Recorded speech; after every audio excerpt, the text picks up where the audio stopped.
عمر بن عبدالعزیز جس تخت پر بیٹھے اس پر سلیمان تھا، اس پر ولید تھا، اس پر عبد الملک تھا. ان تینوں نے اپنے من کو راضی کیا، عمر بن عبدالعزیز نے اپنے رب کو راضی کیا. جب عمر بن عبدالعزیز کا وقت آیا مرنے کا تو انہوں نے بلایا رجا بن حیوہ سے، فرمایا کہ میں نے عبد الملک بن مروان چاچا بھی تھے سسر بھی تھے، ان کی بیٹی فاطمہ سے شادی ہوئی تھی. میں نے اس کو قبر میں اتارا، کفن کی گرہ کھول کے دیکھا تو اس کا چہرہ قبلے سے ہٹ چکا تھا، رنگ کالا سیاہ پڑ چکا تھا. عبد الملک بن مروان گورا چٹا تھا، یہ جگہ سرخ تھی، کالا. پھر میں نے ولید کو قبر میں اتارا، اس کا بیٹا 10 سال حکومت کی، اس نے 21 سال حکومت کی، اس نے 10 سال کی، ولید بن عبد الملک. میں نے اس کے کفن کی گرہ کو کھول کے دیکھا تو اس کا رنگ سیاہ ہو چکا تھا اور قبلہ کی طرف سے چہرہ پھر چکا تھا. پھر سلیمان کا واقعہ تو ابھی سنایا. پھر سلیمان کو قبر میں اتارا اور اس کے کفن کی گرہ کو کھول کے دیکھا تو اس کا چہرہ قبلے سے ہٹ چکا تھا. اب میں جا رہا ہوں، مجھے دیکھنا. پہلے تینوں نے حکومت کی پوجا کی اور عمر بن عبدالعزیز نے اپنے اللہ کی پوجا کی. انہوں نے ایک بڑا عجیب خطبہ دیا جب خلیفہ بنے. اے لوگو،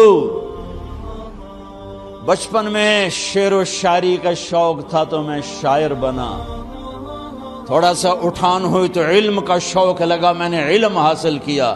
جوان ہوا تو فاطمہ بنت عبد الملک سے عشق ہوا، میں نے اس سے شادی کی. اب اللہ نے مجھے حکومت دے دی ہے، اب تم دیکھو کہ میں اس سے اپنے اللہ کو راضی کروں گا. ہمارے حکمران تو ووٹ سے آتے ہیں اور چلے جاتے ہیں 4-5 سال کے بعد، ان کی وراثت میں حکومت آ رہی ہے اور 3 بر اعظم پر حکومت ہے اور ایسا روب دبدبہ ہے بنو امیہ کا، کوئی ان کے سامنے سر نہیں اٹھا سکتا. اور یہ بندہ 2 سال 2 مہینے 3 بر اعظم میں زکوٰۃ لینے والا کوئی نہ بچا، 3 بر اعظم میں سوال کرنے والا کوئی نہ بچا، 3 بر اعظم میں ظالم کوئی نہ بچا، 3 بر اعظم میں مظلوم کوئی نہ بچا. لیکن خود کیسا رہا؟ گھر آئے، فاطمہ بڑے اچھے دن گزرے ہیں، اب امتحان ہے، میں تیرا حق نہیں ادا کر سکوں گا، طلاق لینی ہے میں حاضر ہوں، ساتھ دینا ہے تو میرے اپنے حق معاف کرو، اپنے حق معاف کرو. فاطمہ جیسی عورت انسانی تاریخ میں کوئی نہیں آئی سیاسی لحاظ سے. سیاسی دادا مروان بادشاہ، باپ عبد الملک بادشاہ، بھائی ولید بادشاہ، دوسرا بھائی سلیمان بادشاہ، تیسرا بھائی ہشام بادشاہ، چوتھا بھائی یزید بادشاہ اور اپنا خامند بادشاہ. 7 نسبتوں سے یہ عورت شہزادی ہے. کائنات انسانی تاریخ میں اتنی بڑی عورت کوئی نہیں آئی. سیاسی فاطمہ کہنے لگیں، عمر میں نے سکھ کے دن تیرے ساتھ گزارے ہیں، دکھ میں تجھے چھوڑ کے نہیں جاؤں گی، جاؤ میں نے اپنے سارے حق معاف کیے. پھر حضرت عمر بن عبدالعزیز کی راتیں اور دن کیسے گزرے؟ فاطمہ بنت عبد الملک فرماتی ہیں 2 سال 2 مہینے میں وہ میرے بستر پر میرے ساتھ نہیں لیٹے، انہیں غسل کی ضرورت نہیں پیش آئی. مصلے پہ بیٹھتے اور روتے وہیں سو جاتے اور روتے وہیں سے اٹھتے. پر 3 بر اعظم میں ظالم کوئی نہ بچا، مظلوم کوئی نہ بچا، زکوٰۃ لینے والا کوئی نہ بچا، بھکاری بھیک مانگنے والا کوئی نہ بچا. 3 بر اعظم کو ایسے صاف کر دیا. یہ فیصل آباد بھی ان کی حکومت میں شامل تھا، چونکہ ملتان وہ بمبئی تک اور ملتان دیپال پور تک یہ سارا علاقہ ملتان میں آتا ہے. اور محمد بن قاسم نے ملتان فتح کیا ولید کے زمانے میں. اپنی حکومت کو اللہ کی رضا کے لیے استعمال کیا. کیسے استعمال کیا؟ سارے مال فاطمہ کا سارا زیور بیت المال میں ڈال دیا، تنخواہ پہ آ گئے. عید کا موقع آیا، بچوں نے ماں سے کہا، 12 بچے تھے، بچیاں 12 بچے بچیاں، ہمیں کپڑے لے کر دو، عید آ رہی ہے، ہر آدمی اپنے بچوں کے لیے کپڑے لے رہا ہے. ہمارے بچے بھی کہہ رہے ہیں کپڑے لیں، جاؤ بھائی لو. فاطمہ کے پاس عمر 3 بر اعظم کے بادشاہ کے بچے آ رہے ہیں، ماں جی عید آ رہی، کپڑے تو لے دیں، ابا سے کہیں. کہ ابا سے بات کرتی ہوں. ابا تشریف لائے، خزانے لبالب بھرے ہوئے ہیں گندم کے ڈھیر کی طرح، کہ امیر المومنین بچے کپڑے مانگ رہے ہیں. فاطمہ میرے پاس تو پیسے نہیں، میں کہاں سے کپڑے لے کر دوں، میرے پاس تو پیسے کوئی نہیں.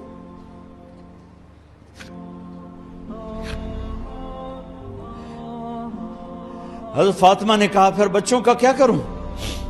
کہا پھر مجھے بھی نہیں پتا کیا کروں. اس کے پہلے 3 حکمرانوں نے لوٹ مار کے بازار گرم کیے، ظلم و ستم کے پہاڑ توڑے، اور آج اسی خزانے پہ ایک شخص بیٹھا ہے جو اللہ کو راضی کرنے کے جھنڈے گاڑ رہا ہے.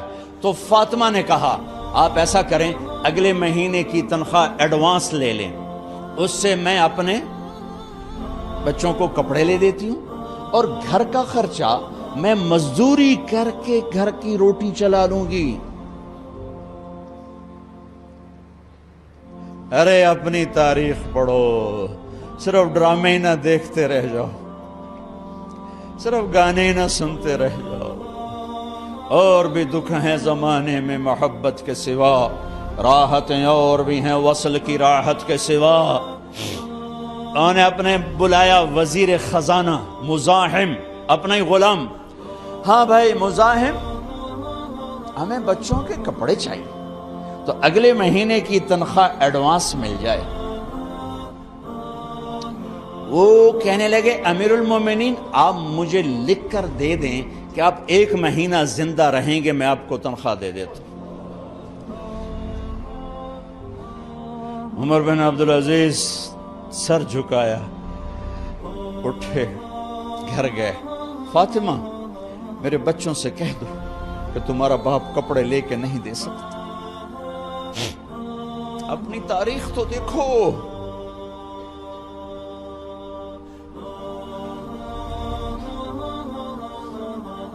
عید کا دن آ گیا، خلیفہ وقت عید کی نماز پڑھاتے تھے، نمازیں بھی خلیفہ وقت پڑھاتے تھے. بنو امیہ کا خاندان ملنے کے لیے آ رہا ہے. سارے سرداروں کے بیٹے اعلیٰ پوشاک، اعلیٰ لباس، ملنے آ رہے ہیں. تھوڑے دیر بعد دیکھا تو بچے بھی ملنے آ رہے ہیں. امیر المومنین کی حیثیت سے بچے باپ کو ملنے آ رہے ہیں، اور ان کے جسموں پر پرانا لباس ہے. حضرت عمر انہیں دیکھ کر ادھر اپنے سرداروں کے بچے دیکھے تو زرق برق پوشاکیں، اپنے بچوں کو دیکھا.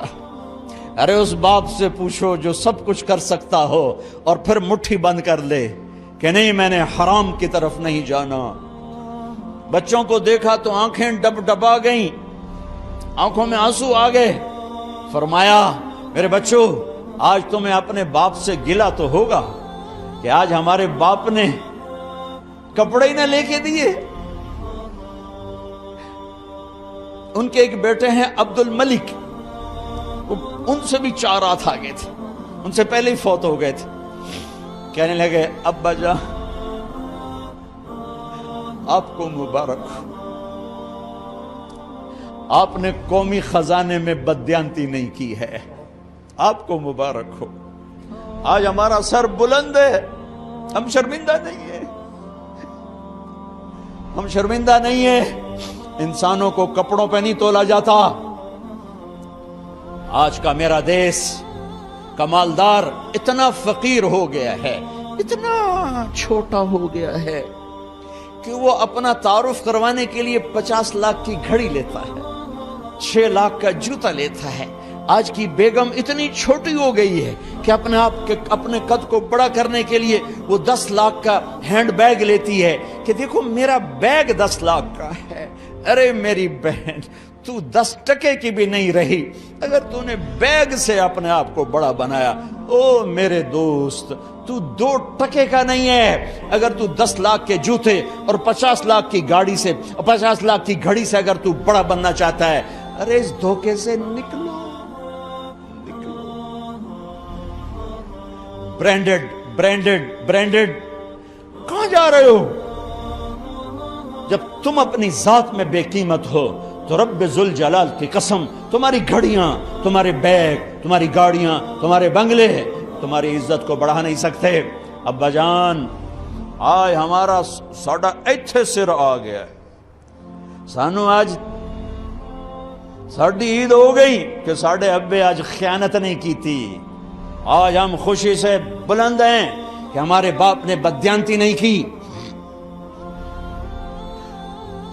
گھر میں تشریف لائے، کہنے لگے فاطمہ کچھ پیسے ہیں، میرا انگور کھانے کو جی چاہ۔ بس فاطمہ رونے لگی۔ فرمایا امیر المومنین خزانہ تو بھرا پڑا ہے، 1 درم کا بھی تیرا حق نہیں ہے کہ تو 1 درم لے کے انگور خرید لے۔ تو تھوڑا پٹھے، فاطمہ میں جہنم نہیں برداشت کر سکتا۔ او میرے بھائیو جو دن رات سود میں پھنس چکے ہو، جو دن رات جوے شراب میں پھنس چکے ہو، کیسے اللہ کے سامنے سرخرو ہو کر کھڑے ہوگے؟ فاطمہ میں جہنم نہیں برداشت کر سکتا۔ نہیں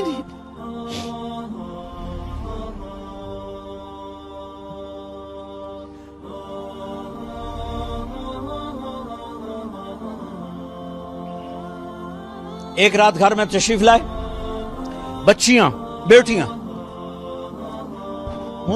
منہ پہ ہاتھ، کپڑا رکھا، دوپٹہ رکھا منہ پہ، اور بات کریں۔ آپ نے پوچھا ارے کیا ہوا تمہیں، یہ منہ پہ کپڑا کیوں رکھتے ہو؟ تو خاموش ہو گئی، لیکن گھر کی خادمہ رو پڑی۔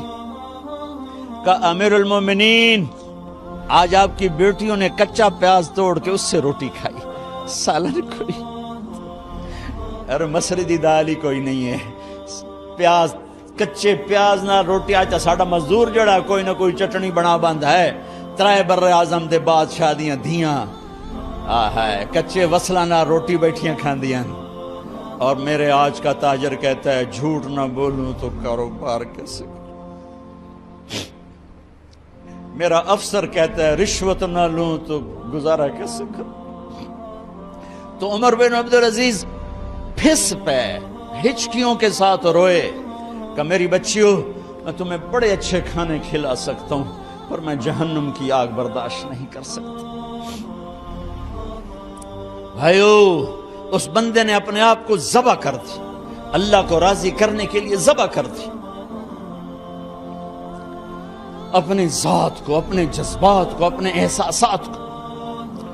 جب گورنر ہوتے تھے نا تو حضرت فاطمہ کی ایک باندی تھی، ان سے انہیں عشق ہو گیا، تو اپنی بیگم سے کہتے یہ باندی مجھے گفٹ کر دو، وہ کہتی میں نہیں کرتی۔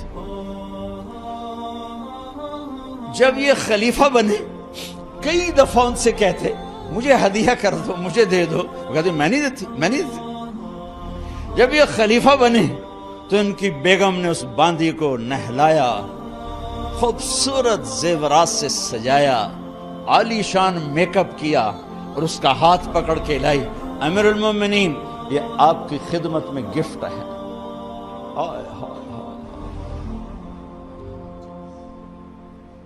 اس کو یوں دیکھا، فرمایا کہاں سے آئی تھی؟ کہا جی عبد الملک نے کوفے سے مجھے زبردستی اٹھوایا تھا، تو 2 آدمی بلائے کہ جاؤ اسے اس کے مالک کے پاس واپس بھیج دو۔ وہ کہنے لگی این وجدک علی یا امیر المؤمنین، امیر المؤمنین آپ کا عشق کہاں گیا جو میرے ساتھ تھا؟ تو عمر کی آنکھیں بھر آئیں، کہا وہ پہلے سے بھی زیادہ ہے لیکن تمہیں اللہ کے لیے قربان کرتا، میں اپنے عشق کو اللہ کے لیے قربان کرتا۔ ہاں اب اللہ نے صلہ کیا دیا؟ جب انتقال ہوا ہونے لگا تو بلایا رجا کو، جو میں بات پہلے چھوڑ کے ادھر ان کی تھوڑی سیرت بتائی کہ رجا اب میں مرنے لگا ہوں، عبد الملک کالا ہو گیا تھا، ولید کالا ہو گیا تھا، سلیمان کالا ہو گیا تھا۔ یہ کیوں کالے ہوئے تھے؟ یہ بے نمازی نہیں تھے، بدکاری نہیں کرتے تھے، کسی کی طرف ان کی میلی آنکھ نہیں اٹھی کبھی، یہ ظالم تھے، ظالم انسانوں کا خون پیا، مال میں خیانت کی، اس پر اللہ نے چہرے پھیر دیے۔ آج عمر بن عبدالعزیز جا رہا ہے کہ دیکھو میں جا رہا ہوں، مجھے دیکھو میرے ساتھ کیا ہوتا ہے۔ ان کا انتقال ہوا، ان کی میت قبر کے کنارے رکھی گئی اور اب نیچے اتارنا ہے۔ سلیمان کی میت کو اتارنے لگے تو ہلنے لگا اور عذاب قبر پہلے شروع ہو گیا۔ عمر کی میت کو جب قبر کے قریب کیا گیا، ایسے ہوا کا جھونکا آیا، ایک پرچہ ایسے لہراتا ہوا یوں آیا، یوں آیا، یوں آیا اور عمر کے سینے پر گر گیا۔ لوگ کٹھے ہو گئے، پرچے کو کھول کے دیکھا گیا تو اس پہ لکھا تھا بسم اللہ الرحمن الرحیم براءۃ من اللہ لعمر بن عبد العزیز من النار۔ یہ پروانہ ہے اللہ کی طرف سے اس کے بندے عمر کے لیے کہ اسے جہنم سے نجات کی خوشخبری سنا دی جائے۔ آہا، مرنا ہو تو یوں مرو، اللہ ایسی موت دے دے۔ کہتے ہیں پھر میں نے ان کو قبر میں اتارا، جب قبر میں اتارا تو کیا دیکھا، میں نے کفن کی گرہ کھولی تو چہرہ قبلے کی طرف فٹ اور یوں لگا جیسے 14ویں رات کا چاند قبر میں اتر آیا ہو۔ میرے بھائیوں بہنوں، اپنے اللہ سے صلح کر لو، اپنے اللہ سے صلح کر لو، اس کے محبوب مصطفیٰ صلی اللہ علیہ وسلم کی غلامی میں آ جاؤ، آ جاؤ، آ جاؤ۔